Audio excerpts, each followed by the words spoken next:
ಎಲ್ರಿಗೂ ನನ್ನ ನಮಸ್ಕಾರಗಳು. ವೇದವಾಸ ವೈಬ್ಸ್ ಚಾನಲ್ಗೆ ಸ್ವಾಗತ ಸುಸ್ವಾಗತ. ಇವತ್ತು ಶುಕ್ರವಾರ. ಇವತ್ತಿನ ದಿವಸ ಎಲ್ಲರೂ ಒಂಚೂರು ವಾರದೊಳಗೆ ಸಂಡೇ ಹೆಂಗೆ ಒಂದು ಸ್ವಲ್ಪ ಡಿಫ್ರೆಂಟ್ ಆಗಿರ್ತದೋ ಹಂಗೆ ಶುಕ್ರವಾರ ಅಂದ್ರೆ ಒಂಚೂರು ಡಿಫ್ರೆಂಟ್ ಇರ್ತದೆ. ಯಾಕಂದ್ರೆ ಅವತ್ತಿನ ದಿವಸ ಒಂಚೂರು ಲಘು ಹೇಳ್ತೀವಿ. ಥಳಿ ರಂಗೋಲಿ ಅವೆಲ್ಲ ಲಘು ಮುಗಿಸಿ ಪೂಜಾ, ಲಕ್ಷ್ಮೀನಾರಾಯಣರ ಪೂಜಾ, ನೈವೇದ್ಯ ಇಷ್ಟು ಇರ್ತದೆ. ಹಾಗಾಗಿ ಶುಕ್ರವಾರ ಅಂದ್ರೇ ಏನೋ ಒಂಥರ ಬೇರೆ ವೈಬ್ಸ್ ಇರ್ತದೆ, ಚಂದ ಅನ್ನಿಸ್ತದೆ ನೋಡ್ರಿ. ಥಂಡಿದಂತೂ ದಿನನಿತ್ಯ ನೀವು ಚರ್ಚೆ ಮಾಡ್ಲಿಕ್ಕತ್ತೀವಿ. ಅದ್ರಾಗ ಈಗ 3 ದಿವಸ ಅಂತೂ ಸಿಕ್ಕಾಪಟ್ಟೆ ಥಂಡಿ ಅದ ನೋಡ್ರಿ. ಭಾಳ ಅಂದ್ರೆ ಭಾಳ ಥಂಡಿ ಅದ. ಹೀಗಾಗಿ ರಂಗೋಲಿ ಹೊಸ ಟೈಪ್ ಹಾಕೋಣಂತ ತಲೆ ಒಳಗೆ ಬರೋದಲ್ರಿ, ರಂಗೋಲಿ ಮುಗಿಸಿ ಒಳಗೆ ಹೋದ್ರೆ ಸಾಕು ಅನ್ನೋ ಹಂಗೆ ಆಗ್ಬಿಟ್ಟಿರ್ತದೆ. ಈಗ ಮುಂಜಾನೆಯ ರಂಗೋಲಿ ಹಾಕೋತ ಮುಂಜಾನೆಯ ಮಾತನ್ನ ಹೇಳೋಣ್ರಿ. ಸಾಧ್ಯವಾದರೆ ಆಗಬೇಕು ನಮ್ಮ ಬದುಕು ಮತ್ತೊಬ್ಬರ ಬಾಳಿನ ಬೆಳಕು. ಸಾಧ್ಯವಾದರೆ ಆಗಬೇಕು ನಮ್ಮ ಬದುಕು ಮತ್ತೊಬ್ಬರ ಬಾಳಿನ ಬೆಳಕು. ಬೆಳಕಾಗದಿದ್ದರೂ ಅಡ್ಡಿ ಇಲ್ಲ, ನಮ್ಮಿಂದ ಇನ್ನೊಬ್ಬರ ಬಾಳು ಕತ್ತಲಾಗದಿದ್ದರೆ ಸಾಕು. ಎಷ್ಟು ಓದಿದ್ದೇವೆ, ಯಾವ ಪದವಿ ಪಡೆದಿದ್ದೇವೆ ಎಂಬುದು ಮುಖ್ಯವಲ್ಲ. ನಿಜವಾದ ಶಿಕ್ಷಣ ಅಂದರೆ ಬೇರೆಯವರೊಂದಿಗಿನ ನಮ್ಮ ಮಾತು, ಸಂಸ್ಕಾರ ಮತ್ತು ನಡವಳಿಕೆ. ಇವೇ ನಮ್ಮ ವ್ಯಕ್ತಿತ್ವವನ್ನು ನಿರ್ಧರಿಸುತ್ತದೆ. ಎಷ್ಟು ಚಂದ ಅದ ನೋಡ್ರಿ. ಭಾಳ ಅಂದ್ರೆ ಭಾಳ ಅರ್ಥಪೂರ್ಣ ಅದ. ಹಾಗೇನೆ ಚಿನ್ನವು ಕಬ್ಬಿಣದ ಬಳಿ ಕೇಳಿತು, ಸುತ್ತಿಗೆಯಿಂದ ಬಡಿದಾಗ ನಾನು ಹೆಚ್ಚು ಶಬ್ದ ಮಾಡುವುದಿಲ್ಲ, ಆದರೆ ನೀನು ತುಂಬ ಶಬ್ದ ಮಾಡುತ್ತೀಯಲ್ಲ ಯಾಕೆ ಅಂತ. ಅದಕ್ಕೆ ಕಬ್ಬಿಣ ನಯವಾಗಿ ಉತ್ತರಿಸಿತು, ನಮ್ಮವರಿಂದಲೇ ನಮಗೆ ಹೊಡೆತ ಬಿದ್ದಾಗ ತುಂಬ ನೋವಾಗುತ್ತದೆ ಅಂತ ಹೇಳ್ತು. ಎಂಥ ಮುತ್ತಿನಂಥ ಮಾತು, ಎಷ್ಟು ಅರ್ಥಪೂರ್ಣ ಮಾತು. ಕೇವಲ ದೇವರನ್ನು ಪೂಜಿಸುವುದರಿಂದ ಪುಣ್ಯ ಬರುವುದಿಲ್ಲ. ಕೇವಲ ದೇವರನ್ನು ಪೂಜಿಸುವುದರಿಂದ ಪುಣ್ಯ ಬರುವುದಿಲ್ಲ. ಉತ್ತಮ ಬುದ್ಧಿ, ಉತ್ತಮ ಯೋಚನೆ, ಉತ್ತಮ ಕೆಲಸ, ಉತ್ತಮ ಮಾತುಗಳು, ಉತ್ತಮ ವರ್ತನೆ, ಕರುಣೆ, ಅಹಿಂಸೆಯಿಂದ ಪುಣ್ಯ ದೊರೆಯುತ್ತದೆ. ಎಷ್ಟು ಚಂದ ಅದ ನೋಡ್ರಿ. ಅಷ್ಟು ಥಾಟ್ಸ್, ಒಂದು 2-3 ಥಾಟ್ಸ್ ಹೇಳಿದೆ. ನನಗಂತೂ ಬಹಳ ಇಷ್ಟವಾಗಿದ್ದು ಇವು. ಅದಕ್ಕೆ ನಿಮ್ಮ ಜೊತೆ ಶೇರ್ ಮಾಡಿಕೊಂಡೆ ನೋಡ್ರಿ. ನಿಮ್ಮ ಜೊತೆ ಮುಂಜಾನೆಯ ಮಾತನ್ನು ಹೇಳ್ತಾ ನನ್ನ ರಂಗೋಲಿ ಮುಗೀತು. ಹಾಗೆ ಮುಂಜಾನೆ ಮಾತು ಹೇಳ್ದಂಗೆಲ್ಲ ರಂಗೋಲಿ ಬೆಳಕುತ್ತಾ ಹೊಂಟು ಬಿಟ್ಟಿರ್ತದೆ. ಆದರೂ ಏನೋ ರಂಗೋಲಿ ಹಾಕಿದ್ರೆ ಸ್ವಲ್ಪ ಆದರೂ ಕಲರ್ ಫಿಲ್ ಮಾಡಿದ್ರೇ ಏನೋ ಒಂದು ಮುಂಜಾನೆ ರಂಗೋಲಿ ಹಾಕಿದ್ದಕ್ಕೆ ಸ್ಯಾಟಿಸ್ಫ್ಯಾಕ್ಷನ್ ಅನ್ನಿಸ್ತದೆ ನೋಡ್ರಿ. ಹೌದಿಲ್ರಿ? ಅದಕ್ಕೆ ಒಂಚೂರು ಕಲರ್ ಹಾಕಲಿಕ್ಕೆ ಬೇಕು. ಅದೇನೋ ರೂಢಿನೇ ಬಿದ್ದುಬಿಟ್ಟದ. ಹಾಗಾಗಿ ನಾನೊಂದು ಸ್ವಲ್ಪನಾದರೂ ಕಲರ್ ಹಾಕಿ ಬಿಟ್ಟಿರ್ತೀನಿ ನೋಡ್ರಿ. ಮತ್ತು ಇನ್ನೂ ಒಂದು, ಹೊಸ ವರ್ಷದಿಂದ ನಾನು ಏನು ಚೇಂಜ್ ಮಾಡಬೇಕು ನಮ್ಮ ವಿಡಿಯೋಸ್ದೊಳಗೆ ಅಂತ ಕೇಳಿದಾಗ ಒಂದಿಷ್ಟು ನಮ್ಮ ಫ್ಯಾಮಿಲಿಯರ್ಸು ಈಗ ಹೆಂಗದನೋ ಹಾಗೆ ಇರಲಿ ಅಂತ ಹೇಳಿದ್ರಿ. ಇನ್ನೊಂದಿಷ್ಟು ಫ್ಯಾಮಿಲಿಯರ್ಸ್ ಏನು ಹೇಳಿದ್ರಿ, ಒಂದು 5-6 ಕಮೆಂಟ್ಸು. ನೀವು ಮಕ್ಕಳಿಗೆ ನಾವು ಯಾವ ಥರ ಶಿಕ್ಷಣವನ್ನು ಕೊಡಬೇಕು, ನಮ್ಮ ಜೊತೆ ನಮ್ಮ ಮಕ್ಕಳು ಹೆಂಗಿರಬೇಕು, ನಾವು ಮಕ್ಕಳ ಜೊತೆ ಹೆಂಗಿರಬೇಕು ಅದನ್ನು ಒಂಚೂರು ಹಾಗೆ ಹೇಳ್ರಿ ಅಂಥೇಳಿ ಅದಕ್ಕೆ ಮೊನ್ನೆಯಿಂದ ಸ್ಟಾರ್ಟ್ ಮಾಡೀನಿ, ಹೇಳ್ತೀನಿ. ಹಾಗೆ ಹೆಂಗೂ ಇನ್ನೂ ರಂಗೋಲಿ ಮುಗಿಬೇಕಾದ್ರೆ ಇನ್ನೂ 1 ಮಿನಿಟ್ ಅದ. ಇದೆಲ್ಲ ಕಂಪ್ಲೀಟಾಗಿ ಮನೆ ಒಳಗೆ ಹೋಗಿ ಬಾಗಿಲು ಹಾಕ್ಕೋಬೇಕಂದ್ರೆ ಅದಕ್ಕೇನದ ನನಗೆ ತಿಳಿದದ್ದನ್ನು ಶೇರ್ ಮಾಡ್ಕೋತೀನಿ. ಆದಷ್ಟು ಮಕ್ಕಳಿಗಾಗಿ ಟೈಮ್ ಇಡ್ರಿ. ಮಕ್ಕಳು ಮನೆಗೆ ಬರೋ ತನಕ ನೀವೇನು ಕೆಲಸ ಮಾಡ್ಕೋತೀರೋ ಮಾಡ್ಕೋರಿ. ಮನೆಗೆ ಬಂದ ಮೇಲೆ ಆದಷ್ಟು ಮಕ್ಕಳ ಜೊತೆ ಟೈಮ್ ಶೇರ್ ಮಾಡ್ಕೊರಿ. ಆದಷ್ಟು ಯಾವಾಗಲೂ ಏನದ ಓದ್ರಿ ಅಂತ ಭಾಳ ಬೆನ್ನು ಹತ್ಲಿಕ್ಕೆ ಹೋಗ್ಬೇಡ್ರಿ. ಯಾಕಂದ್ರೆ ಸ್ಕೂಲ್ನಾಗ 5 to 6 hours ಮಕ್ಕಳಿಗೆ ಅದೇ ಆಗಿಬಿಟ್ಟಿರ್ತದೆ ರೀ. ಬರೀ ಬುಕ್ಕು ಓದೋದು ಬರೆಯೋದು ಅದೇ ಆಗಿಬಿಟ್ಟಿರ್ತದೆ. ಅವ್ರಿಗೆ ಒಂದು ವೇಳೆ ಪಿರಿಯಡ್ ನಡೆದಿಲ್ಲ ಅಂದರೂ ಅವ್ರ ತಲೆ ಒಳಗೆ ಅದೇ ಇರ್ತದೆ. ಅಂದ್ರೆ ಸ್ಕೂಲಿಗೆ ಬಂದೀನಿ ಅಂದ್ರೆ ಫ್ರೀ ಯಾವಾಗ ಸಿಗ್ತದೆ, ನಂಗೆ ಫ್ರೀಡಮ್ ಆಗಿ ಯಾವಾಗ ಇರಬೇಕು ಅಂಥೇಳಿ ಮಕ್ಕಳು ಇಚ್ಛೆ ಪಡ್ತಿರ್ತಾರೆ. ಅದಕ್ಕೇನದ ನಾವು ಅವ್ರ ಮನೆಗೆ ಬಂದ ತಕ್ಷಣ ಸ್ಕೂಲ್ ವಿಷಯ ತಾವಾಗೇ ಹೇಳಿ ಏನಾಯಿತು ಅಂಥೇಳಿ ಕ್ಯಾಶುವಲ್ ಆಗಿ ಮಾತಾಡಿ ಮುಂದೆ ಬೇರೆ ಏನಾದರೂ ವಿಷಯವನ್ನು ಹೇಳೋದು, ಹಿಂದಾಗಡೆ ಅಭ್ಯಾಸಕ್ಕೆ ತೊಗೊಂಡು ಬರೋದು. ಹಿಂಗೆ ಬರೀ ಓದು ಓದು ಅಂದ ತಕ್ಷಣವೇ ಎಷ್ಟೋ ಮಕ್ಕಳು ಮನಸ್ಸಿಗೆ ಭಾಳ ಅವ್ರಿಗೆ ಒಲ್ಲಾಗ್ಬಿಡ್ತದೆ. ಯಾಕಂದ್ರೆ ಸ್ಕೂಲೊಳಗೂ ಅದೇ, ಇಲ್ಲಿನೂ ಅದೇ, ಮತ್ತು ಟ್ಯೂಷನ್ನು ಬರೀ ಇದೇ ಇರ್ತದೆ. ಆಟ, ಒಂಚೂರು ಆಟ ಬೇಕು ಮಕ್ಕಳಿಗೆ. ಅದ್ರ ಜೊತೆಗೆ ರಾಮಾಯಣ, ಮಹಾಭಾರತ ಇಂಥವೆಲ್ಲ. ಆಮೇಲೆ ನೀವು ಸಣ್ಣವರಿದ್ದಾಗ ಏನು ನಿಮ್ಮದು ಎಕ್ಸ್ಪೀರಿಯನ್ಸನ್ನು ಮಕ್ಕಳ ಜೊತೆ ಶೇರ್ ಮಾಡ್ಕೋರಿ, ನಿಮಗಿಷ್ಟವಾದ ತಿಂಡಿ ಮತ್ತು ಹೀಗೆಲ್ಲ. ಅಂದರೆ ಕ್ಯಾಶುವಲ್ ಟಾಕ್ ಅಂತ ಏನು ಹೇಳ್ತೀವಿ ಅವನ್ನ ಮಕ್ಕಳಿಗೆ ಹೇಳ್ರಿ. ಆದಷ್ಟು ದಿನನಿತ್ಯ ಅವ್ರ ಜೊತೆ ಟೈಮ್ ಸ್ಪೆಂಡ್ ಮಾಡಿರಿ. ಅಂದ್ರೆ ಮಕ್ಕಳು ತಾವಾಗೆ ಇಷ್ಟು ಚೇಂಜ್ ಆಗ್ತಾರಂತಂದ್ರೆ ಅಭ್ಯಾಸ ಕೂಡ ತಾವೇ ಮಾಡ್ತಾರ್ರಿ. ಯಾಕಂದ್ರೆ ನೆಕ್ಸ್ಟ್ ಡೇನೂ ನಿಮ್ಮಿಂದ ಅವ್ರು ಏನೋ ಕೇಳಬೇಕಂತ ಇಚ್ಛಾಪಡ್ತಾರೆ. ಅದರ ಸಲುವಾಗಿ ಅವರಿಗೆ ನಾವು ಓದು ಅನ್ನೋಕ್ಕಿಂತ ಮುಂಚೆ ತಾವೇ ಓದಲಿಕ್ಕೆ ಸ್ಟಾರ್ಟ್ ಮಾಡ್ತಾರೆ. ನೋಡಿರಿ, ನೀವು ಈ ಟ್ರಿಕ್ಸ್ ಯೂಸ್ ಮಾಡಿ ಅದಕ್ಕೆ ನೀವು ಕೇಳಿರಿ. ನನಗೆ ತಿಳಿದದ್ದನ್ನು ಶೇರ್ ಮಾಡ್ಕೋತೀನಿ. ಎಷ್ಟೋ ಮಂದಿಗೆ ಉಪಯೋಗ ಆಗಿರ್ತದೆ. ಒಬ್ಬೊಬ್ರಿಗೆ ಅದೇ ಹೇಳ್ತೀನಲ್ರಿ, ಈಗ ನಮ್ಮ ಲೈಫ್ ಸ್ಟೈಲ್ ಹೆಂಗದ, ನಾವು ಆ ಟೈಪ್ ಬಂದಿರ್ತೀವಿ. ಯಾಕಂದ್ರೆ ನಾವು ಜಾಬ್ ಹೋಗೋದು, ಮಕ್ಕಳ ಜೊತೆನೇ ಬರೋದು, ಈ ಥರ ಇರ್ತದೆ. ಒಬ್ಬೊಬ್ರಿಗೆ ಹೆಂಗಿರ್ತದೆ, ಮಕ್ಕಳು ಬಂದ ಮೇಲೆ ಬರೋದು, ತಾವು ಹೋಗೋದು, ಈ ಟೈಮ್ ಹಿಂಗಿರ್ತಾವೆ. ಒಬ್ಬೊಬ್ರು ಅಂದರೆ ಬೇರೆ ಬೇರೆಯಾಗಿರ್ತಾವೆ. ನಾನು ಹಂಗೆ ಹೇಳ್ಕೋತ ಹೋಗ್ತೀನಿ. ನಿಮಗೆ ಇಷ್ಟ ಅದು ಅಂದ್ರೆ ನೀವು ಇನ್ವಾಲ್ವ್ ಮಾಡ್ಕೋಬೋದು ಅವನ್ನ ನಿಮ್ಮ ಲೈಫಲ್ಲಿ. ಅಂದರೆ ಈಗ ಕೇಳಿರಲ್ಲ ನೀವು ಒಂದಿಷ್ಟು ಮಂದಿ ಪ್ರಶ್ನೆಗಳನ್ನು, ಅದಕ್ಕೆ ನನಗೆ ತಿಳಿದದ್ದನ್ನು ನಿಮ್ಮ ಜೊತೆ ಶೇರ್ ಮಾಡ್ಕೋತೀನಿ. ನೋಡ್ರಿ, ಮುಂಜಾನೆ ವಾತಾವರಣ, ತಂಪಾದ ವಾತಾವರಣ, ಅದರೊಳಗೂ ಒಂದು ತುಳಸಿ ಮುಂದೆ ದೀಪ ಇದ್ರೆ ಅಷ್ಟು ಖುಷಿ ಆಗ್ತದೆ.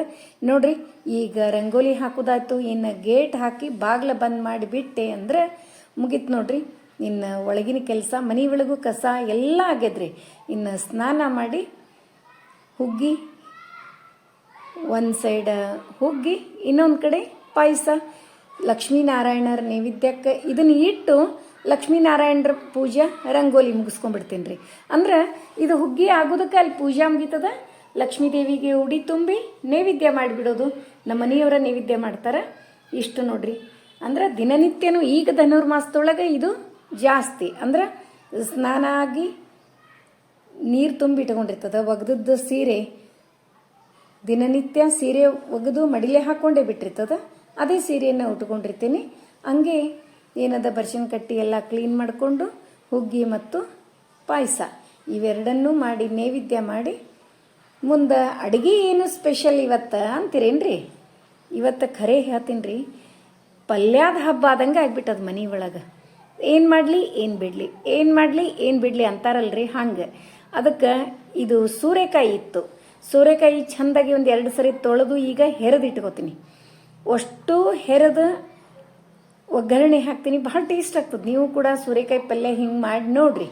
ಭಾಳ ಅಂದ್ರೆ ಭಾಳ ಟೇಸ್ಟ್ ಆಗ್ತದೆ. ಮತ್ತು ಆರೋಗ್ಯಕ್ಕೂ ಹೇಳಿ ಮಾಡಿಸಿದಂಥ ಪಲ್ಯ ನೋಡ್ರಿ, ಸೂರೆಕಾಯಿ ಪಲ್ಯ.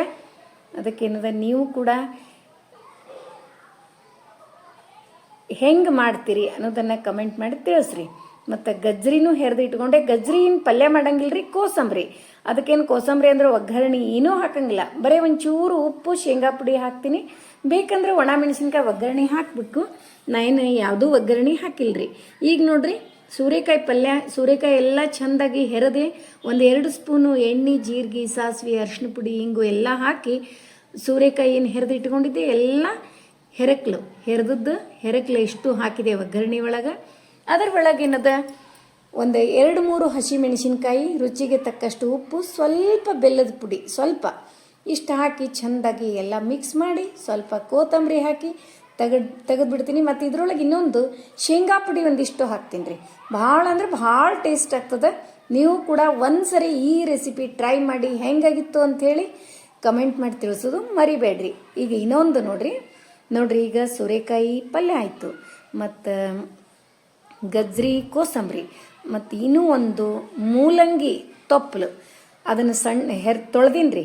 ಸಣ್ಣಗೆ ಹೆಚ್ಚಿ ಇದಕ್ಕೇನದ ರುಚಿಗೆ ತಕ್ಕಷ್ಟು ಸ್ವಲ್ಪ ಉಪ್ಪು, ಸ್ವಲ್ಪ ಶೇಂಗಾ ಪುಡಿ, ಒಂಚೂರು ಲಿಂಬೆಹಣ್ಣು, ಸ್ವಲ್ಪ 4-5 ಹನಿ ಲಿಂಬೆಹಣ್ಣು ಹಿಂಡ್ತೀನಿ, ಮತ್ತು ಸ್ವಲ್ಪ ಉಪ್ಪು ಹಾಕಿ ಇಷ್ಟೇ ನೋಡ್ರಿ. ಎಣ್ಣೆ ಅದು ಏನೂ ಹಾಕಂಗಿಲ್ಲ. ಎಷ್ಟು ರುಚಿ ಆಗ್ತದೆ ಅಂದ್ರಿ. ಆದಷ್ಟು ಹಸಿಯಾಗಿ, ಮಕ್ಕಳಿಗೆ ಆದಷ್ಟು ಹಸಿಯಾಗಿ ತಿನ್ನಲಿಕ್ಕೆ ಸಣ್ಣ ಇದ್ದಾಗೆ. ಮತ್ತು ಇನ್ನೊಂದು ನಾವು ಮಿಸ್ಟೇಕ್ ಏನು ಮಾಡ್ತೀವಿ ಹೇಳಿರಿ, ಮಕ್ಕಳು 1-2 ಸರಿ ಒಲ್ಲೆ ಅಂತಾರಲ್ಲ, ಅದನ್ನೇ ನಾವು ನಮ್ಮ ಬಾಯಿಂದ ಹೇಳಬಾರ್ದ್ರಿ. ನಮ್ಮ ಮಗ ತಿನ್ನಂಗೆ ಇಲ್ಲ, ನಮ್ಮ ಮಗಳು ತಿನ್ನಂಗೆ ಇಲ್ರಿ, ಒಲ್ಲೆ ಅಂತಾಳ್ರಿ ಅಂತ ನಾವು ಏನು ಅಂತೀವಿ, ಅದೇ ಮಿಸ್ಟೇಕ್ ರೀ. ಅದನ್ನ ನೋಡಿನೇ ಮಕ್ಕಳು ಮತ್ತಿಷ್ಟು ಅಂದ್ರೆ ಅವರಿಗೆ ಗೊತ್ತಾಗ್ಬಿಡ್ತದ ನಾವು ಅಲ್ಲಿ ಅನ್ನೋದು ಇವ್ರಿಗೆ ಪರ್ಫೆಕ್ಟಾಗಿ ಗೊತ್ತದ ಅಂದು ಅದ್ರ ಮೈಂಡ್ ಒಳಗೆ ಅದನ್ನ ಫಿಕ್ಸ್ ಮಾಡಿಕೊಂಡು ಲೈಫ್ ಲಾಂಗ್ ತಿನ್ನಂಗಿಲ್ರಿ ಅವರು. ಅದಕ್ಕೆ ಒಟ್ಟ ಹಂಗೆ ಅನ್ಲಿಕ್ಕೆ ಹೋಗ್ಬೇಡ್ರಿ. ಮೊನ್ನೆ ಒಂದು ದಿವ್ಸ ಬ್ಯಾಡಾಗಿತ್ತು ತಿಂದಿಲ್ಲ, ಅದಕ್ಕೆ ಈಗ ತಿಂತಾನವ ಈಗ ತಿಂತಾಳಕ್ಕಿ ಅಂಥೇಳಿ ಒಂದ್ಸರಿ ತಿಂದು ನೋಡು, ಇದರಿಂದ ಭಾಳ ಉಪಯೋಗಗಳವ, ಈ ಥರ ಹೇಳಿ ಮಕ್ಕಳಿಗೆ ತಿನ್ನಿಸ್ರಿ. ಮತ್ತು ಇನ್ನೂ ಒಂದು ಗಂಜಿ ರೀ, ರಾಗಿ ಗಂಜಿ ಸ್ವಲ್ಪ ಮಾಡ್ಕೊಂಡೇನ್ರಿ ಇವತ್ತು ನನಗೆ ಮತ್ತು ನನ್ನ ಮಗಳಿಗೆ. ನಮ್ಮ ಮನೆಯವರು ದಿನ ಹುಗ್ಗಿ ಊಟ ಮಾಡಿದ್ದು ಬಿಡ್ತಾರೆ ರೀ ಅವರು. ಮತ್ತು ಇನ್ನು ಇಷ್ಟೆಲ್ಲ ಅಡುಗೆ ಆಗ್ಯದ ನೋಡ್ರಿ ಇವತ್ತು. ಈಗ ಸೂರೆಕಾಯಿ ಪಲ್ಯಕ್ಕೆ ಮತ್ತು ಗಜ್ರಿ ಹೆರಕ್ಲಿಕ್ಕೆ ಸ್ವಲ್ಪ ಶೇಂಗಾ ಪುಡಿ ಹಾಕಿ ಮಿಕ್ಸ್ ಮಾಡಿ ಇಳಿಸ್ಬಿಡ್ತೀನಿ ನೋಡ್ರಿ. ಸೂರೆಕಾಯಿ ಪಲ್ಯ ಅಂತೂ ಭಾಳ ಟೇಸ್ಟ್ ಆಗ್ತದೆ, ನಿಮ್ಗೆ ಗೊತ್ತೇ ಅದ ನೋಡ್ರಿ. ತೊಪ್ಪಲು ಮೂಲಂಗಿ ಮತ್ತು ಗಜ್ರಿ ಕೋಸಂಬರಿ ಸೂರೆಕಾಯಿ ಪಲ್ಯ ಮೂರೂ ರೆಡಿ. ಅದು ಇನ್ನು ಭಕ್ರಿ ಮಾಡಿ ತೆಗೆದ್ಬಿಟ್ಟೆ ಅಂದ್ರೆ ಆಯ್ತು ನೋಡ್ರಿ. ಒಂದೊಂದು ಸರಿ ಹಿಂಗೂ ಆಗ್ತಾವ್ರಿ, ಅಂದ್ರೆ ಪಲ್ಯದ ಹಬ್ಬ ಆದಂಗೆ. ಇನ್ನೂ ಒಂದು ನಾನು ಮೂಲಂಗಿ ಇಟ್ಕೊಂಡಿದ್ದೆ, ಅದರದ್ದು ಮೂಲಂಗಿ ಪಚಡಿ ಮಾಡಬೇಕು ಅಂದ್ಕೊಂಡಿದ್ದೆ, ನಾಳೆ ಮಾಡಿದ್ರಾಯ್ತು ಅಂಥೇಳಿ ಮತ್ತು ಹಂಗೆ ಬಿಟ್ಟಿನಿ ನೋಡ್ರಿ. ಇನ್ನು ಭಕ್ರಿ ಸ್ಟಾರ್ಟ್.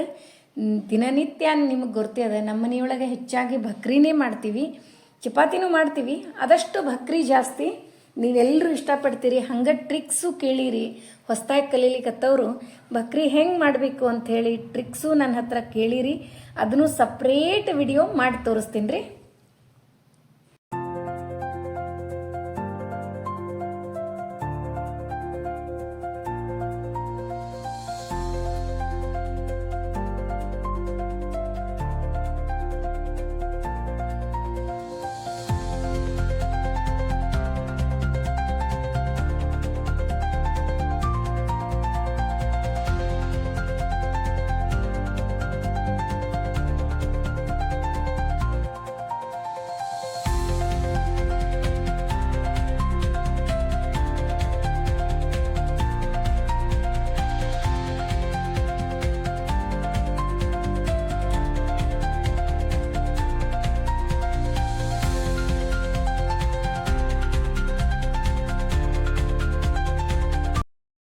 ನೋಡ್ರಿ, ಅಡುಗೆ ಲಘು ಆತಂದ್ರೆ ಎಲ್ಲಾರ್ಗೂ ತಲೆ ಓಡ್ಲಿಕ್ಕೆ ಸ್ಟಾರ್ಟ್ ಮಾಡ್ತದೆ ಅಂತಾರಲ್ಲ, ಹಂಗೆ ನಾ ಮೊನ್ನೆ ಊರಿಗೆ ಹೋದಾಗ ಅರಿಶಿಣ ಬೇರು ತೊಗೊಂಡು ಬಂದಿದ್ದೆ ನೋಡಿರಿ ನೀವು.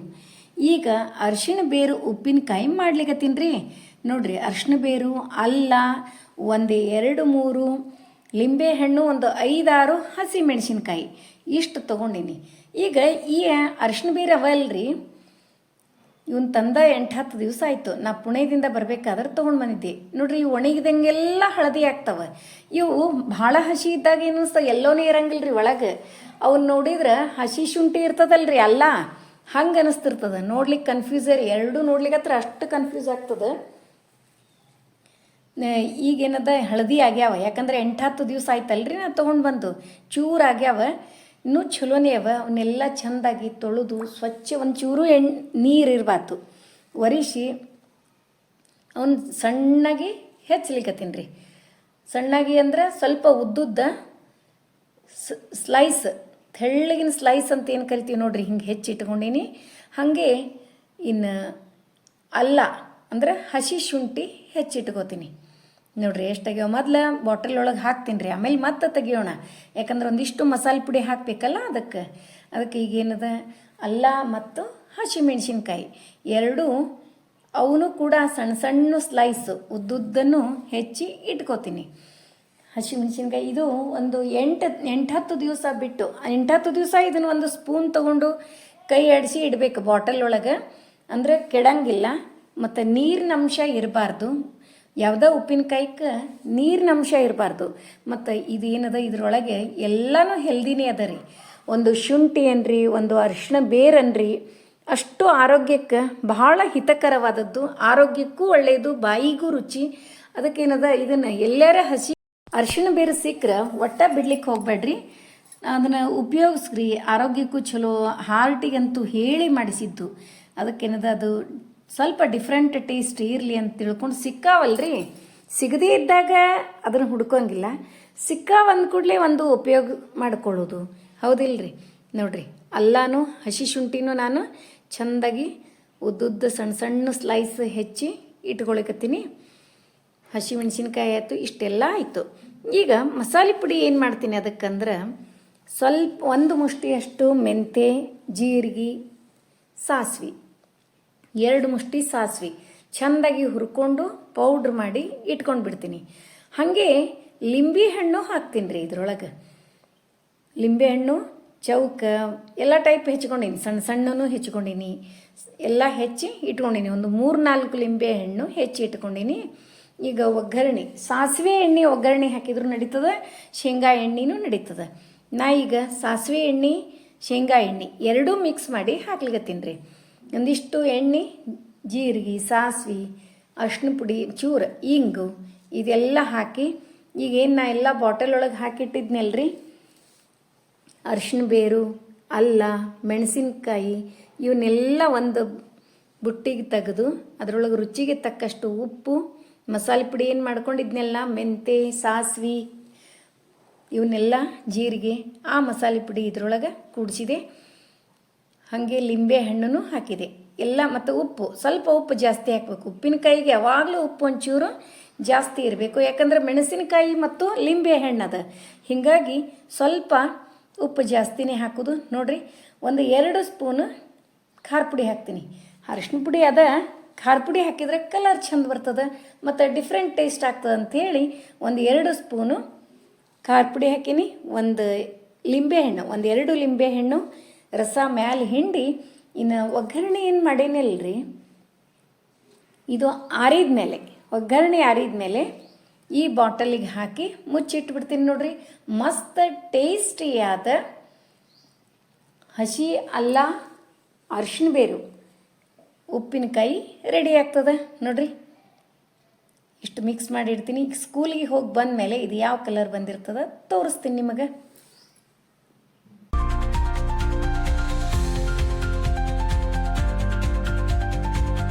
ನೋಡ್ರಿ, ಸ್ಕೂಲಿಗೆ ಹೋಗಿ ಬಂದ ಮೇಲೆ ಇದ್ರ ಕಲರ್ ಎಷ್ಟು ಚಂದ ಆಗದ ನೋಡಿದ್ರೇನೆ ತಿನ್ನಬೇಕು ಅಂತ ಬಾಯಿಯೊಳಗೆ ನೀರು ಬರ್ಲಿಕ್ಕತ್ತಾವ, ಹೌದಿಲ್ರಿ? ನೋಡಿದ್ರಲ್ಲ, ಇವತ್ತಿನ ವಿಡಿಯೋ ಎಲ್ರಿಗೂ ಇಷ್ಟ ಆಯಿತು ಅಂತ ಅನ್ಕೋತೀನಿ. ನಮ್ಮ ವಿಡಿಯೋಗಳು ನಿಮಗೆ ಇಷ್ಟ ಆದರೆ ಲೈಕ್ ಮಾಡಿರಿ, ಶೇರ್ ಮಾಡಿರಿ. ಹೊಸದಾಗಿ ನೋಡ್ಲಿಕ್ಕತ್ತವ್ರು ನಮ್ಮ ವಿಡಿಯೋಸ್ ಇಷ್ಟ ಆದರೆ ಬಿಡ್ಲಿಕ್ಕೆ ಹೋಗ್ಬೇಡ್ರಿ, ಲೈಕ್ ಮಾಡಿ, ಸಬ್ಸ್ಕ್ರೈಬ್ ಮಾಡಿರಿ. ಹಂಗೆ ಫ್ರೆಂಡ್ಸ್ ಆ್ಯಂಡ್ ರಿಲೇಟಿವ್ಸಿಗೆಲ್ಲ ಶೇರ್ ಮಾಡ್ತಿರಲ್ಲ. ಮತ್ತೆ ಮುಂದಿನ ವಿಡಿಯೋದಲ್ಲಿ ಸಿಗೋಣ. ಧನ್ಯವಾದಗಳು. ಇಷ್ಟೆಲ್ಲ ಆಯಿತು. ಇವತ್ತು ಶುಕ್ರವಾರ ಪೂಜಾ ನೀವು ಇನ್ನೂ ತೋರಿಸಿಲ್ಲಲ್ಲ, ರಂಗೋಲಿ ತೋರಿಸಿಲ್ಲಲ್ಲ ಅಂತ ಅನ್ಲಿಕ್ಕತ್ತೀರಿ, ಹೌದಿಲ್ರಿ? ನೋಡ್ರಿ, ಲಕ್ಷ್ಮೀನಾರಾಯಣರ ಪೂಜಾ ಮತ್ತು ಎಲ್ರಿಗೂ ಒಳ್ಳೆಯದಾಗಲಿ ಅಂತ ಹೇಳ್ತಾ ಮತ್ತೆ ಮುಂದಿನ ವಿಡಿಯೋದಲ್ಲಿ ಸಿಗೋಣ. ಧನ್ಯವಾದಗಳು.